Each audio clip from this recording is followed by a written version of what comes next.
বড়দিনে আমাদেরকে কি শিক্ষা দেয়, আমরা এই বিষয়ে আজকে যে 25শে ডিসেম্বর প্রভু যীশু খ্রিস্টের জন্মদিন, আমরা সবাই ভাবি কি আজকের দিন বড়। কেমন বড়? আমাদের দিনটা কিসের বড়, কেমন বড়? এই যে বড় দিন, সাহেবের বড় দিন, তাই না? আজকে জগতের বহু মানুষ কি করছে, বড়দিনে আনন্দ করছে, তাই না? কেমন আনন্দ করছে জগতের? তারা বক্স বাজাচ্ছে, তারা পিকনিক করতেছে, তাই না? এবং বিভিন্ন নেশা নিয়ে তারা একজোট বেঁধে কী করছে, প্রভু আজকের এই দিনটাকে তারা একটা উৎসব বলে তারা মনে করেছে এবং তারা বিভিন্ন জায়গায় আনন্দ প্রকাশ করছে। কিন্তু আজকে খ্রিস্ট বিশ্বাসীদের জীবনে আজকে সেই বড় দিন, যিনি প্রভু যীশু কী করলো আমাদের জন্য। ঈশ্বর প্রভু যীশুকে আমাদের জন্য, দিনকে বড় রাখার জন্য, পাপ থাকতে, রোগ থাকতে, কষ্ট থাকতে এবং সমস্ত পরিস্থিতি থেকে বের করে আনার জন্য, সেই দিনকে বড় রাখার জন্য কি করছে না, তিনি আজকে আমাদেরকে প্রভু যীশুকে এই পৃথিবীতে দান করে দিয়েছে। অর্থাৎ প্রভু যীশুকে যে দান করেছে, আর সেই প্রভু যীশু আজকে কি করছে না, আজকের এই দিনেতে আমরা তার বাইবেল অনুযায়ী আমরা দেখতে পাই যে এই শীতের সময় প্রভু যীশুকে মরিয়মের গর্ভে, কুমারীর গর্ভেতে তাকে কি করেছিল, পাঠিয়েছিল, তাই না? আর যখন তাকে পাঠানো হয়, আর তখন সে কোনো স্থান পায়নি, কোনো স্থান পায়নি। আর সে যে স্থান পায়নি, সেই বেথলেহেমের সেই গোশালাতে যদি বা একটু জায়গা পেল, আর সেই জায়গাও তার নিজস্ব নয়, তার সেখানে নিজস্ব কোনো জায়গা ছিল না। আজকে যিনি ত্রাণকর্তা, তিনি প্রভুদের প্রভু, তিনি রাজাদের রাজা, আজকে তার স্থান নেই। আমাদের তো অনেক কিছু আছে, তাই না? কিন্তু প্রভুর যখন জন্ম হয়, আমরা একটু চিন্তা করি, আমরা একটু ভাবি, সে কেমন একটা জায়গাতে সেই ত্রাণকর্তার জন্ম হয়েছে, যিনি এই জগতের পাপভার তুলিয়া লইবার জন্য এই পৃথিবীতে এসেছে। আজকে তার স্থান কোথায়? গোশালায়, একটা গন্ধ দুর্মল জায়গা। প্রভু সে আমাদের জন্য চিন্তা করলো, আমাদের মধ্যে গন্ধময় সেই শরীরকে বেছে নিল, যেন সেই পাপী দাপী তার মাধ্যমে পরিত্রাণ পায়, তার মাধ্যমে উদ্ধার পায়। আর সেই জন্য প্রভু যীশু সে গোশালায় জন্মগ্রহণ করেও সে শিশু কি সেই জাতপাত্রতে শুয়ে হাসছে। আর যখন পুরোহিতরা গেল আর দেখলো সে জাতপাত্রের মধ্যে কাপড় চাপানো হয়ে আছে, শুয়ে আছে, আর সে তারা নত হয়ে তাকে কি করলো, প্রণাম করলো, আর তার ঝোলা থেকে তার দিকে উপহার স্বরূপ কি করলো, দান করলো। আজকেও প্রভু যীশু আমাদের এই বড়দিন উপলক্ষে সে কিছু শিক্ষা, কিছু চেতনা আমাদেরকে দিতে চায়। সে কিছু বলতে চাই যে এই বড়দিন তোমাদের পক্ষে কেমন একটা দিন, যেন সমস্ত সংকট, সমস্যা, বাধা, বিপত্তির মধ্যে তোমরা বেরিয়ে আসতে পারো। অনেক বাড়িতে হয়তো সে খ্রিস্ট বিশ্বাসী, হয়তো পরিবারের একজন, হয়তো কারো স্বামী, হয়তো কারো স্ত্রী, হয়তো কারো ছেলে, ওই পরিবারের আর হয়তো কেউ বিশ্বাসী নেই। সেই পরিবার কি করে, ভেঙে পড়ে, যাওয়ার জন্য হয়তো ব্যস্ত হয়, কিন্তু সেই পরিবারের লোকেরা বাধা দেয়, আর তাদের বাড়িতে কি হয়, অশান্তি, গণ্ডগোল, গোলযোগ, বিভিন্ন রকমের পরিস্থিতি তাকে সম্মুখীন পড়তে হয়। কিন্তু আমাদের একটা ইচ্ছা, আমাদের একটা চাহাত, আমাদের একটা প্রার্থনা যে 2025 সালের শেষ প্রান্ততে আমরা এসেছি, এই বছরটা কেমন কেটে গেছে আমরা জানি না, কিন্তু আমরা জানি যে এর পরেও যে দিন আমাদের জন্য রেখেছে ঈশ্বর, যিনি আমাদেরকে ত্রাণ করে আমাদের এত দূর বহন করে নিয়ে এসছে, এই 26 সালে আমি আর একা নয়, আমাদের পরিবারের সবাই যেন আমরা 26 সালের এই 25শে ডিসেম্বরকে কাটাতে পারি। আমাদের প্রত্যেকের একটা ইচ্ছাকে ঈশ্বরের কাছে তুলে ধরতে হবে। এই বছর আমি একা এসেছি প্রভু, আমি কিন্তু জানি না, কিন্তু আগামী দিন আমার পরিবারে হয়তো আমি স্বামী মনোনীত হয়েছি, আমার স্ত্রী হয়নি, কিন্তু আমার স্ত্রী মনোনীত হয়েছে, স্বামী হয়নি, যেন এমন না হয়। আমরা যেন স্ব পরিবার তোমার মণ্ডলীতে উপস্থিত হতে পারি, জেরুজালেমেতে উপস্থিত হতে পারি, তোমার দিনকে আমরা আনন্দে উদযাপন করতে পারি। আমাদের মধ্যে কি থাকা উচিত? আমাদের মধ্যে বিশ্বাস তো আছে, আমাদের মধ্যে এই প্রার্থনা থাকা উচিত। আমরা প্রভুর কাছে কি করব? এই ইচ্ছাকে প্রকাশ করব, যেন প্রভু প্রভু যেন আর আর আমি একা তো নয়, আমি যেন আমার সপরিবারের নিয়ে 2026-এ তোমার কাছে উপস্থিত হতে, দেখবে তোমার ইচ্ছা ঈশ্বর পূরণ করে দিয়েছে। একা নয়, আমরা অনেক অনেক সময় কি হয়ে যায়। তাই আজকের এই সুন্দর দিনেতে প্রভু আমাদেরকে এটা শিক্ষা দেয় যে বড়দিন আমাদেরকে কি শিক্ষা দেয়, বড়দিন আমাদের জন্য কিসের জন্য আমাদের বড়দিন, তাই না? ফিলিপিওতে আমরা একটু দেখব 2 অধ্যায়ের 6 থেকে 8 পদ। আর ওখানে ঈশ্বর বলছে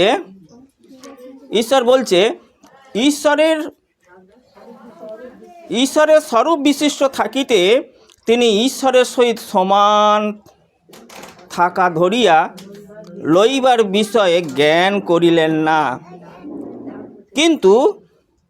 কিন্তু আপনাকে শূন্য করিলেন। আমি প্রথম যে বিষয় তুলে ধরি, ঈশ্বর স্বরূপ বিশিষ্ট থাকিতে তিনি ঈশ্বরের সহিত সমান থাকায় ধরিয়া লইবার বিষয় জ্ঞান করিলেন না। অর্থাৎ ঈশ্বর, যিশু বলতে চাচ্ছে এই যে তার ঈশ্বরত্ব, আজকে যিশু ঈশ্বরের কাছে ছিল, আমরা জানি না কোথায় ছিল, ঈশ্বরের কাছে ছিল। অর্থাৎ ঈশ্বরের কাছে থেকেও সে নিজেকে কি করছে, সে নিজেকে একা শূন্য করছে, তাই না? অর্থাৎ ঈশ্বরের স্বরূপ বিশিষ্ট থাকতেও, সেই ঈশ্বরের সঙ্গে থেকেও তিনি ঈশ্বরের সহিত সমান থাকা ধরিয়া লইবার বিষয়ে জ্ঞান করিলেন না। সে নিজেকে কি করছে, শূন্য, একা করছে, তাই না? আমরা এই যে তার ঈশ্বরত্বটা, যিশু সে নিজেকে কি করছে, ঈশ্বরের সমান থেকেও সে নিজেকে একা করছে। কেন? ঈশ্বর তার সঙ্গে আছে, সে জানে, তবু সে নিজেকে কি করছে না, একা করছে। এই তার যে ঈশ্বরত্ব, তার যে ঈশ্বরত্ব, আজকেও আমরা ঈশ্বরের কাছে আসছি না, ঈশ্বর আমাদের মধ্যে আছে, আমি ঈশ্বরের মধ্যে আছি, তার মানে ঈশ্বরত্ব আমাদের মধ্যে আছে। কেন? আমরা ঈশ্বরের প্রতিমূর্তিতে সৃষ্টি। সেই জন্য সে ভাববাদী জিসাই তিনি প্রকাশ করেছে, আমরা জিসাইতে যাব, আর 7:14 পদে,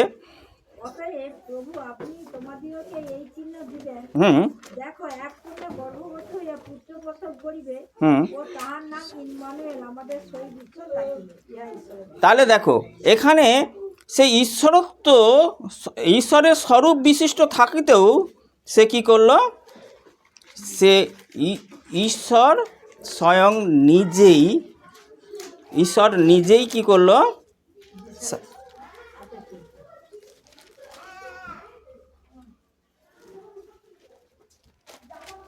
7:14 কি বলছে, অতএব প্রভু আপনি তোমাদিওকে এক চিহ্ন দেবে, প্রভু আপনি তোমাদিওকে এক চিহ্ন দেবে, দেখো এক কন্যা গর্ভবতী হবে, আর তিনি পুত্র প্রসব করিবে, তাহার নাম ইম্মানুয়েল, আমাদের সহিত ঈশ্বর।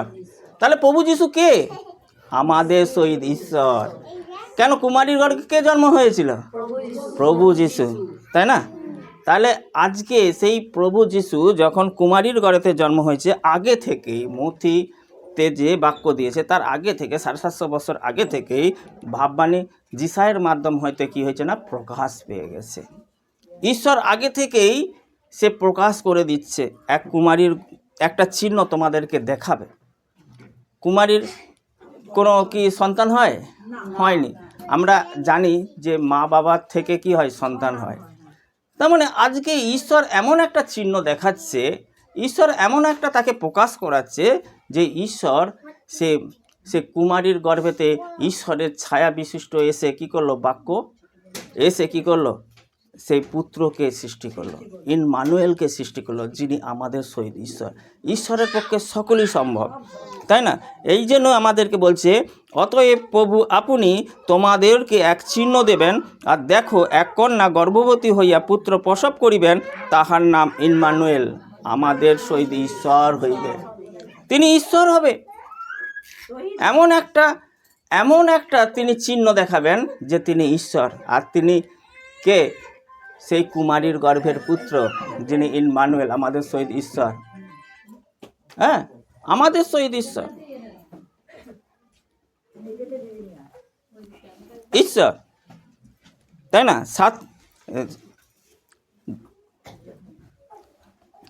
আমরা যখন 1 থেকে 14 পদ ওখানে আমরা একটু যাই।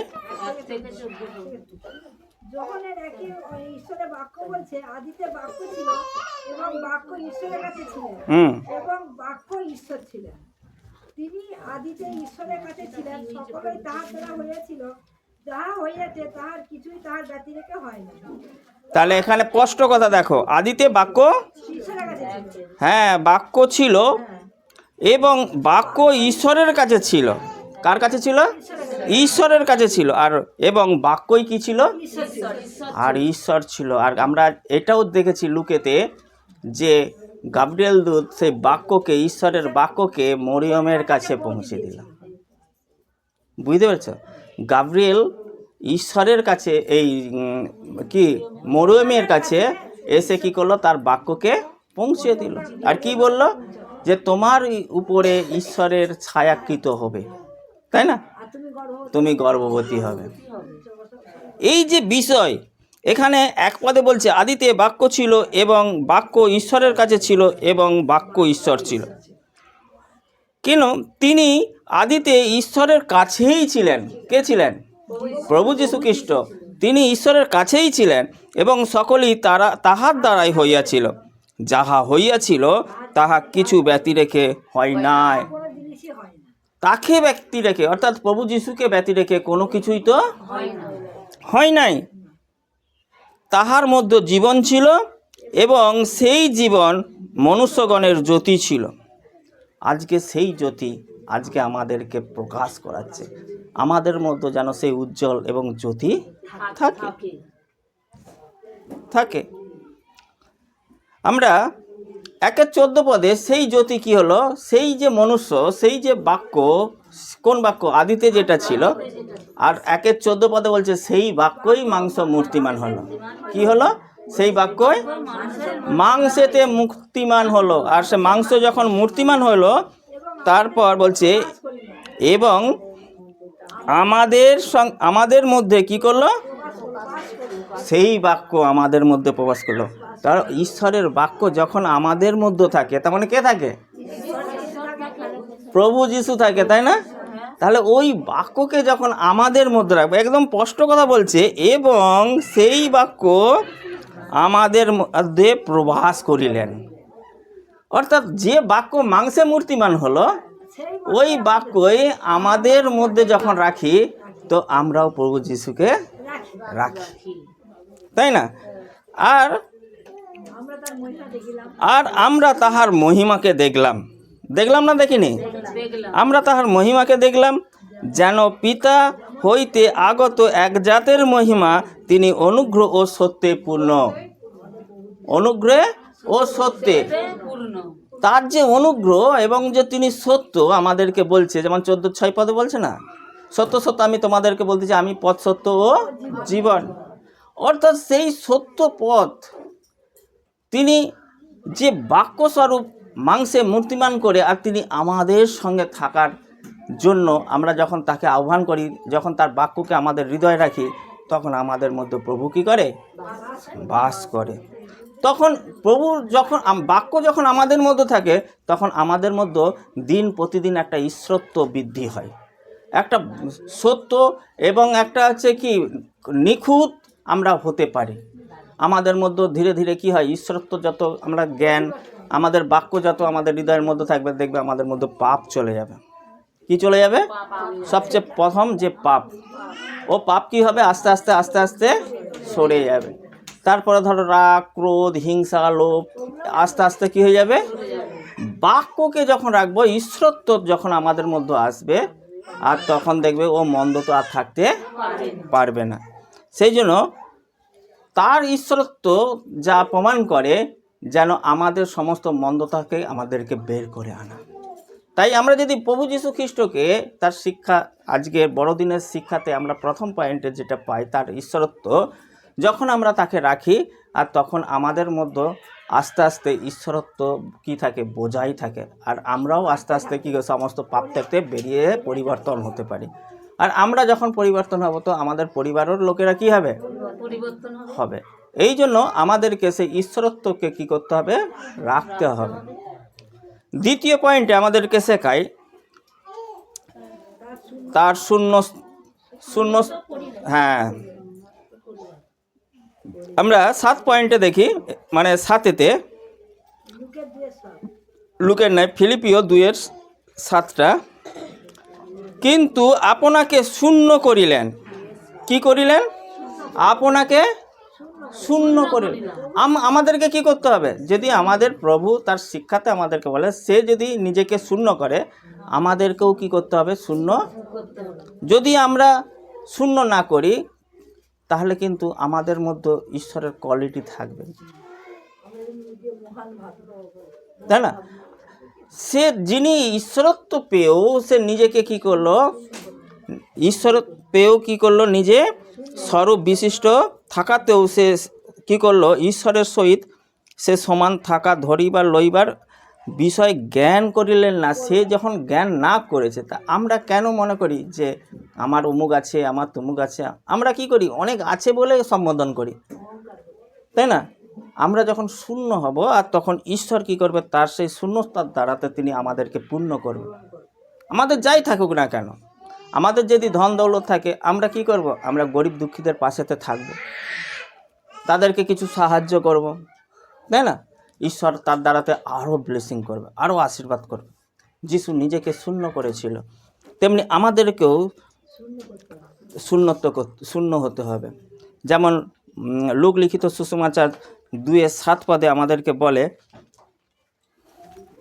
লুকের তিনি আপনার প্রথমজাত পুত্র প্রসব করিলেন এবং তাহাকে কাপড়ে জড়াইয়া জাব্বাতে শোয়াইয়া রাখিলেন, কারণ প্রান্তশালায় তাহার জন্য স্থান ছিল না। তাহলে আজকে দেখো, প্রান্তশালা কি তার স্থান ছিল? তাকে যখন জাতপাত্র তো শোয়ানো ছিল গোশালাতে, তার প্রান্তশালা তো স্থান ছিল না। আজকে প্রভু যিশু সে নিজেকে এমনই শূন্য করে এই পৃথিবীতে এসেছিল, তার নিজের বলতে কিছুই ছিল না, তাই না? যদি যোহনের 19:38 সে যে মৃত্যুবরণ করেছে, সেও হচ্ছে সে নিকোদিমের এই যোসেফের কবরকে ধার নিয়েছিল, তাই না? যোহনের একটু খুলো।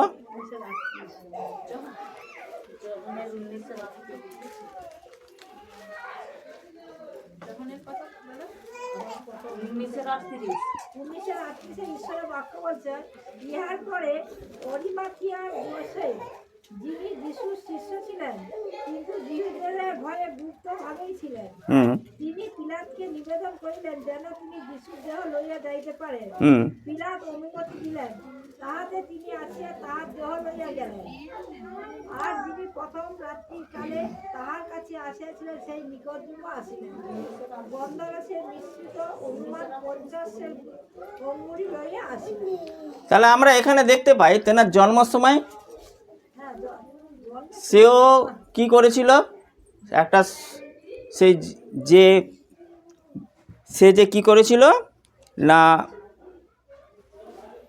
7 সে কি করেছিল না, বলছে যে তার যে প্রথমজাত মরিয়মের যে প্রথমের যে বাচ্চাটা, প্রথমজাত ছেলে সন্তানকে সে অন্যের গোশালাতে তাকে জাতপাত্রতে করে রাখা হয়েছিল, প্রভু যিশু। আর যখন তার মৃত্যু সময়ও আমরা দেখি, তখনও সে অপরের কবরকে মানে নিয়ে তাকে কবরেতে রাখা হয়েছিল সেখানে। তার মানে তার বলতে এই পৃথিবীতে কিছু নেই। আজকেও আমরাও যে এসেছি পৃথিবীতে কি কিছু নিয়ে এসেছি? কিছু কি নিয়ে যাব? তবুও আমাদের মধ্যে আমরা আমার আমার আমার আমার করি না, করিনি? আজকে প্রভু যিশু সে আমাদের জন্য নিজের জীবনটা পর্যন্ত দিয়ে দিল। কাদের জন্য? আমাদের জন্য। কিন্তু সে নিজের জন্য কিছু কি করেছে? কিচ্ছু ভাবেনি। যখন আমরা নিজের জন্য না ভেবে অন্যের জন্য ভাববো, ঈশ্বর তোমার জন্য সে চিন্তা করবে। দেখবে তোমার কোন দিক দিয়ে আসবে, কোথা থেকে কি হবে, তোমার কোনো কমাকমতি কোনো খামতি তিনি তুমি বুঝতেই পারবে না। এই জন্য যিশু নিজেকে শূন্য করাতে আজকে যিশু তিনি পুনরুত্থান হয়েছে, তিনি আবার পিতার কাছে যেতে পারছে। যদি আমাদের একটা প্রত্যেকেরই একটা তো পরিকল্পনা আছে যে আমরা পিতার কাছে যাব, আর যদি আমরা আমার করে কি করি আঙুলে রাখি, তাহলে কি আমরা যেতে পারবো? আমরা কিন্তু যেতে পারবো না। তো প্রিয় বিশ্বাসী, আমরা যিশুর মতন যদি নিজেকে শূন্যত্ব ভেবে যতটুকু পিতা আমাকে এখানে দিয়েছে, আমি যদি সকলের মাঝখানে আমি যদি বেঁচে থাকতে চাই, সবাইকে যদি দিয়ে যদি খুশিতে থাকি, দেখবে তোমার কখনো তো অভাব তিনি রাখবেনি। তিনি সমস্ত দিক থেকে তোমাকে উপচিয়ে আশীর্বাদ করবে। কেন? আমাদের পিতা তিনি সর্বশক্তিমান, তিনি দেনামালা ঈশ্বর। এই জন্য আমরা যেন কি হয়, খ্রিস্ট বিশ্বাসী হয়ে তার এই বড়দিনকে এই উদযাপন করার মাধ্যম থেকে আমরা যেন শিখতে পারি, যেন আমরা একে অপরের পাশে দাঁড়াতে পারি, একে অপরের পাশে দাঁড়াতে পারি। 3 পয়েন্টটা আমাদেরকে শেখাচ্ছে তার দাসের রূপ ধারণ করা, তাই না?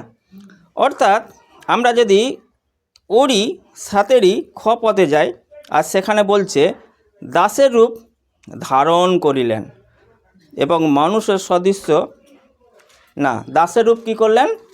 ধারণ করলেন। এই যে দাসের রূপ ধারণ করলেন, সে একজন ঈশ্বরের সঙ্গে থাকা ব্যক্তি, ঈশ্বরের সদৃশ্য থাকা ব্যক্তি, ঈশ্বর। সে কি করলো? সে ঈশ্বর হয়েও সে নিজেকে কি করলো? দাসের রূপকে ধারণ করলো, দাসের রূপকে ধারণ করলো। তাহলে ঈশ্বরের কাছের থেকে ঈশ্বর হয়েও সে যখন দাসের রূপ ধারণ করতে পারে, আমরা কি? আমরা তো সাধারণ। তাহলে আমরাও কি করি? যেন দাসের মতন কর্ম করতে পারি, তবেই আমরা পুত্রের অধিকার। যদি আমাদের সেই কর্মটা যদি দাসের মতন না হয়, তাহলে কিন্তু আমরা ঈশ্বরের পুত্র হতে পারবো না। এই জন্য লুক 22:27 পদে আমাদেরকে বলে, লুক 22:27 পদে ঈশ্বরের বাক্য বলছে, কারণ কে শ্রেষ্ঠ, যে ভোজনে বসে না যে পরিচর্যা করে? যে ভোজনে বসে সেই কি নয়, কিন্তু আমি তোমাদের মধ্যে পরিচারককে ন্যায় রহিয়াছি। ইহা ঈশ্বরের বাক্য। Amen, amen. তাহলে যে ভোজনে বসে, হ্যাঁ, যে ভোজনে বসে না যে পরিচর্যা করে, যে ভোজনে বসে কি সে কি নয়, কিন্তু আমি তোমাদের মধ্যে এই পরিচারকের ন্যায় রহিয়াছি, তাই না? অর্থাৎ দেখো, এখানে স্পষ্ট কথা তিনি বলতেছে, তোমাদের মধ্যে কে শ্রেষ্ঠ? আমরা নিজেদেরকে নিজেরা কি করি? আমি বড়, আমি আগে বসবো, কি কি আমি এটা আগে করব, আমি সেরা, তাই না? আমরা আমরা আমরা নিজেরা ভাবি কি? তার শিষ্যরাও ভেবেছিল যে প্রভু যখন এই সিংহাসনে বসবেন, তাহলে আমি কি হব, তাই না? প্রভু, এতদিন যে আমি সমস্ত বাড়ি ঘর বাড়ি সব ত্যাগ করে আর আপনার পশ্চাৎগামী হয়েছি, তাহলে আমি কোন পদে থাকব? তখন প্রভু যিশু তাদেরকে এই চেতনা দিচ্ছে, তোমাদের মধ্যে কে শ্রেষ্ঠ? সে আগে কি করুক, আগে তোমরা পরিবেশন করো, পরিচর্য কাজ করো, তবেই তুমি শ্রেষ্ঠ হবে। অর্থাৎ যিশুর শিক্ষা আমাদেরকে চেতনা দেয়, যখন সে একজন ঈশ্বরত্ব হয়েও সে দাসের রূপ ধারণ করতে পারে, আমরাও যেন কি করি? সেবার কাজে লাগতে পারি, মানুষের উপকারে লাগতে পারি, মানুষের পাশে দাঁড়াতে পারি, সাহায্য করতে পারি, নাই পারি প্রভুকে কাছে প্রার্থনা তো করতে পারি। তো তার নামে যেন প্রার্থনাটা করি যে প্রভু, ও সন্তান তো জানে না, ওকে ক্ষমা করো, যেন ওনাকে সাহায্য করো। ওতেই ঈশ্বর তোমাদের মধ্য থেকে কি করবে? আশীর্বাদ করবে। মার্কের 10:45।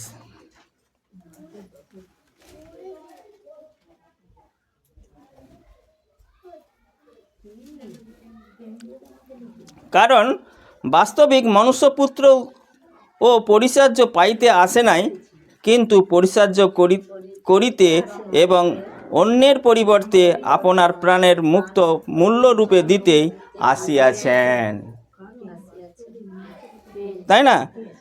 এই জন্য আজকে প্রভু যিশুকে আমাদেরকে লক্ষ্য করি, বলছে কারণ বাস্তবিক মনুষ্যপুত্র, যিশু মনুষ্যপুত্র, তো যিশু যে মনুষ্যপুত্র, বলছে বাস্তবিক মনুষ্যপুত্র পরিচার্য পাইতে আসে নাই।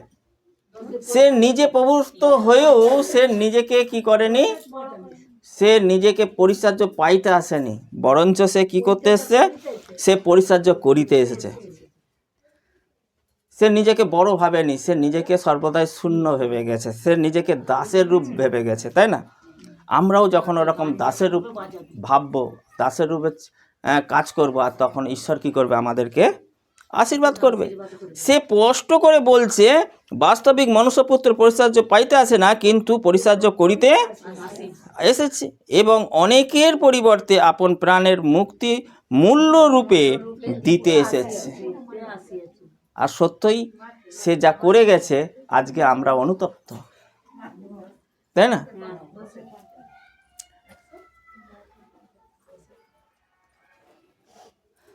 তাহলে বড়দিন আমাদেরকে কি শিক্ষা দেয়? প্রথম বিষয় ঈশ্বরত্ব শিক্ষা দেয়, দ্বিতীয় বিপদ শূন্যত্ব শিক্ষা দেয়, তৃতীয়ত দাসের রূপ ধারণ করার আমাদেরকে শিক্ষা দেয়, চতুর্থত ঈশ্বর মনুষ্য সদৃশ্যে জন্মালেও তিনি আমাদেরকে এই সদৃশ্যের যে মনুষ্য সদৃশ্য মানে আমাদের মতন হয়েও তিনি আমাদেরকে শিক্ষা দিচ্ছেন। লুক 1:30 থেকে 31 পদ। লূক 1:30 থেকে 31 পদে বলছে, দূত তাহাকে কহিলেন, মরিয়ম, ভয় করিও না, কেননা তুমি ঈশ্বরের নিকটে অনুগ্রহ পাইয়াছ। আর দেখো, তুমি গর্ভবতী হইয়া পুত্র প্রসব করিবে, ও তাহার নাম যীশু রাখিবে। তিনি মহান হইবেন, আর তাহাকে পরাৎপর পুত্র বলা যাইবে। আর প্রভু ঈশ্বর তাহার পিতা দাউদের সিংহাসনে তাহাকে দিবেন। আমেন। কি বললো?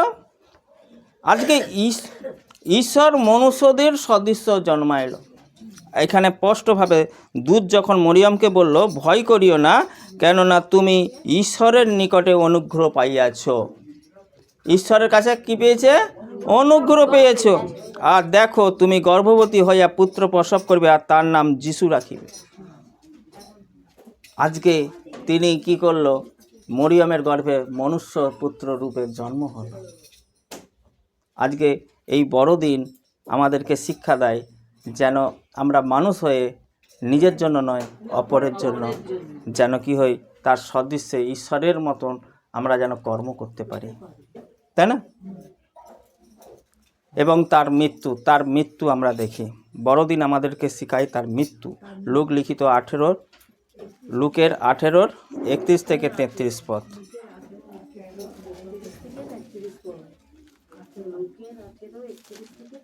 লুকের 18:31 থেকে 33 পদে ঈশ্বরের বাক্য বলছে, পরে তিনি সেই 12 জনকে কাছে লইয়া তাহাদিগকে কহিলেন, দেখো, আমরা জেরুজালেমে যাইতেছি, আর ভাববাদীগণ দ্বারা যাহা যাহা লিখিত হইয়াছে, সে সমস্ত মনুষ্যপুত্র সিদ্ধ হইবে।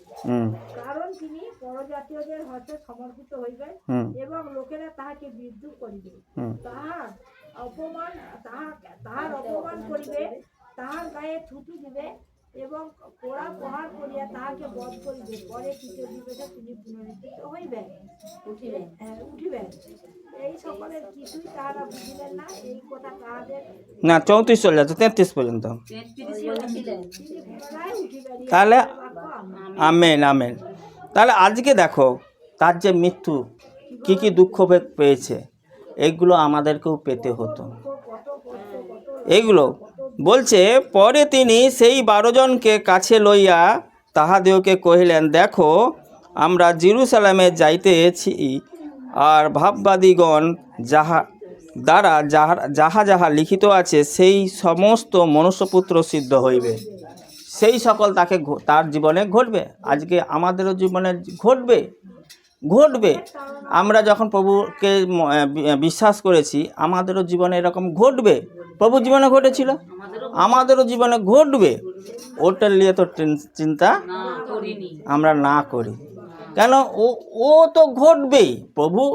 তিনি প্রভুদের প্রভু হয়েও যদি তার জীবনে ঘটতে পারে, আমরা তো সাধারণ, আমাদের ঘটবে না? আমাদের জীবনেও ঘটবে। হয়তো বাড়ি থেকেও ঘটতে পারে, পাড়া থেকেও ঘটতে পারে, আত্মীয় স্বজন থেকেও হয়তো তোমাকে একাকিও করে দিতে পারে। এরকম ঘটবে, তাই না? যিশু বলতেছে ঘটবে, তো ঘটতে পারে, তাই না? কিন্তু ও ঘটলেও কি বলছে? কারণ তিনি পরজাতিদের হস্তে তোমাকে সমর্পণ করবে, লোকে তোমাদেরকে বিদ্রুপ করিবে, তোমাকে অপমান করিবে, তোমার গায়ে থুতু দিবে, এবং কড়াও মারবে, বধও করবে। কিন্তু তুমি ওটার দিকে চিন্তা করনি, কেন তোমার লক্ষ্য কি আছে? ঈশ্বরের দিকে, প্রভুর দিকে। যখন আমরা প্রভুর দিকে লক্ষ্য করব, আর তখন প্রভু কি করবে? আমাদেরকে আশীর্বাদ যুক্ত করবে। কেন? তিনি পুনরুত্থান, তিনি পুনরুত্থান ও জীবন। আমরা পুনরুত্থান যেতে চাই, আমরা যদি পিতার কাছে যেতে চাই, এই জগতে এই দেহকে নিয়ে অনেকে অনেক কিছু মস্করা করতে পারে, কিন্তু আমরা এই দেহতে কি হয়ে গেছি? মরে গেছি। আত্মাতে নতুন জীবন লেগেছি। আমাদের এই জীবনকে আর কেউ কেড়ে নিতে পারবে না। আমরা মতিলিখিত সুষমার 16 অধ্যায়ের 21 পদে যাব।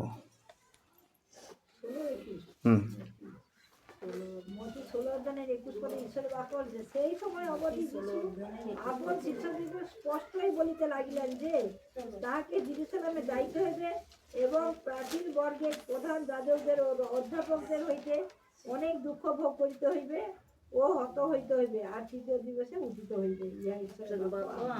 আমেন। 3 দিন পর যে উঠবেন সেটাও শুনেছি। সেটাও, তার মানে আমাদের কি আছে? পুনরুত্থান আছে। আমরা যখন ঈশ্বরের বড়দিনে আজকে এসেছি, তার শিক্ষাকে লাভ করেছি, আমাদের পুনরুত্থান হয়ে গেছে, তাই না?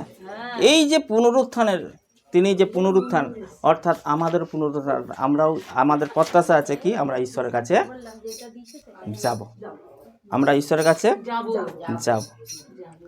আমরা হবকুব আরেকটা দেখেলি, হবকুব 3 অধ্যায়ের পুরাতন নিয়ম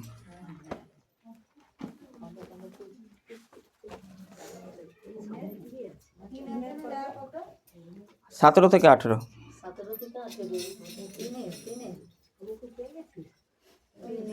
1355।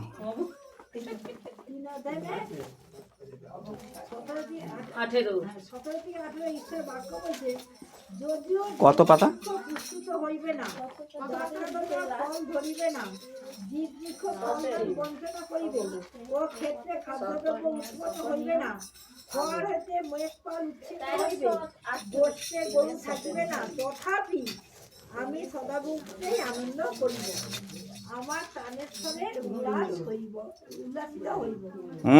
ঈশ্বর বাক্য যতই সেদিন কৃষ্ণ না বাক্য রাত্রিতে তাড়না, লাঞ্ছনা, উলঙ্গতা, তাই না দিদিভাই? মুক্তিতে অনেক বলছে, যদিও ডুমুর বৃক্ষ পুষ্পতি হইবে না, দ্রাক্ষালতার ফল ধরিবে না, জিত বৃক্ষের ফল দানে বঞ্চিত করিবে না করিবে, এবং ক্ষেত্রে খাদ্যদ্রব্য উৎপন্ন হইবে না, খোয়ারে হইতে মেষ শাবক ছিন্ন হইবে, উচ্ছিন্ন হইবে, এবং গোষ্ঠে গরুও থাকবে না, তথাপি আমি সদাপ্রভুতে আনন্দ করিব, আমার ত্রাণেশ্বর উল্লাসিত হব।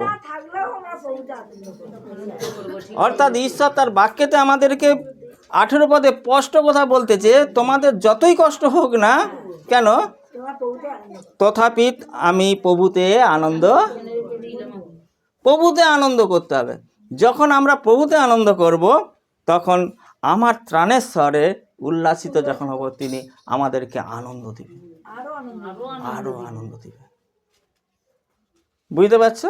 আজকে এতটাই ঈশ্বরের বাক্য। তো পিতার ধন্যবাদ হোক, পুত্র প্রভু যিশুর নামে।